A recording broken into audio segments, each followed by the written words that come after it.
Antonio Moreno's house. Motion picture classic, May 1924. This house is a very castle of dreams, the most beautiful and artistic home in Hollywood. It was designed by Robert Farquhar, the noted architect. Mrs. Moreno is responsible for the decoration and has spent many loving hours in collecting the rare and priceless objets d'art with which this dwelling is enriched. This house has kept its Spanish influence throughout. Much of the furniture, hangings, ornaments, and so forth have been imported from that sunny land itself. Both Mr. and Mrs. Moreno had a hand and an eye and heart in making it the most beautiful home on the West Coast. The beautiful outdoor swimming pool and a section of the house that shows an Italian influence. It is of brick, covered irregularly with plaster and a marble trim. The iron grille at the entrance, the lodge in the background. The house is on a rise of ground and overlooks all Los Angeles, with the beautiful Silver Lake to be seen from the patio. A corner of the reception hall, with its marble floor and oriental rug. The woodwork is walnut. The clock is an antique from England. A corner of the living room. The cabinet is a hand-carved antique from Spain. The lamp, Chinese. Here, the floor is of black walnut. This is one of the choicest possessions in a home rich with beautiful things. It is a hand-carved walnut table in the far end of the great living room. The center decoration is gold and ivory. The tapestry is a rare old piece. The elephant, bronze. The candelabra, wrought iron. The hall connecting the living room, dining room, and reception room. It is of marble tiling with walnut woodwork and some charming bronzes. The great living room, with its beamed walnut ceiling and gorgeous art objects. Although this is one of the most lavish and expensive houses ever built, it is first of all a home. The Spanish Tony's Spanish bed in his Spanish room, the color scheme of which is cardinal red, gold, and black. Tony's own desk in his bedroom. The master of the house admiring his domain from an antique Spanish well of marble and hand-wrought iron. Silver Lake is in the background.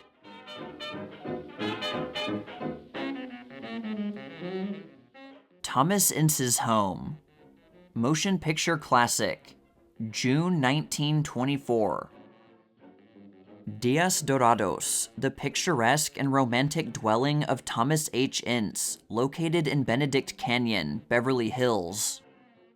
The rear of the smithy, with one of the many small and delightful pools in the foreground with which the estate abounds. Even the outbuildings are kept true to type, and are as perfect in their small way as the big house. The whole family.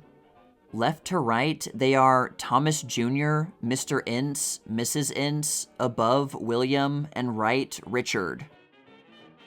Well back from a winding boulevard that affords gorgeous vistas of Californian hills and valleys rests the magnificent estancia of Thomas H. Ince.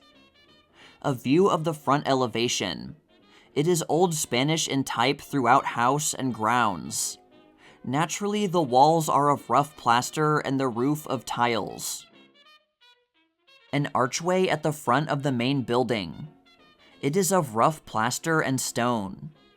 The ranch, as the family affectionately call it, is new, but most skillfully aged into a gratifying mellowness.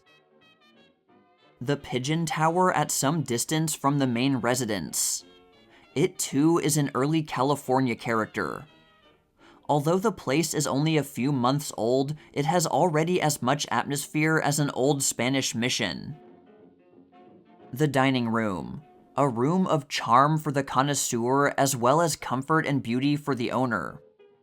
Here, a small boy may stuff himself with food in unhampered ease, and the aesthete may fill his soul with satisfaction. The Ince home has 35 rooms and 11 bathrooms, and still is not a pretentious establishment. It is at once an architect's dream and a man's home.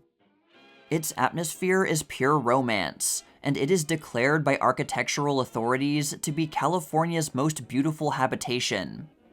It has every modern and luxurious comfort, and every charm that commonly attaches to age. A corner of the patio, with its flooring of beautifully shaded and blended flagstones, many of which were found in Mexico, which rich country also furnished various tiles, mirrors, pottery, wrought iron, and so forth. The main stairs, with its interesting inlay of Mexican tiles, and its rare old hand-carved railing. The manifold charms of this place fairly beggar description. A view of the main hall through the living room.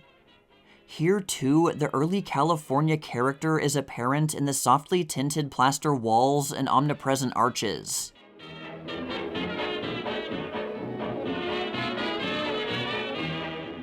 This is not the state capitol, just the modest home of little Mary Miles Minter. Photoplay, February 1923. The pathetic expression on Mary Minter's face is due to the fact that her humble cottage has only 22 rooms, when, as everyone knows, a big girl like Mary should live in a real home, not a doll's house. A view of Maison Minter on fashionable Wilshire Boulevard in Los Angeles. It is a very exclusive street. Only the more highly paid stars are permitted to live there. Incidentally, Miss Minter has been receiving $8,000 a week, or nearly 7 times Valentino's salary. This picture was born to be captioned, "The Little Lady of the Big House." Mary is decorative in any setting. By the way, wonder what company she will work for now that her Paramount contract has expired. Mary spent $150,000 of her $1 million contract to build this home, and $100,000 to remodel it, making it one of the most costly stellar dwellings in California.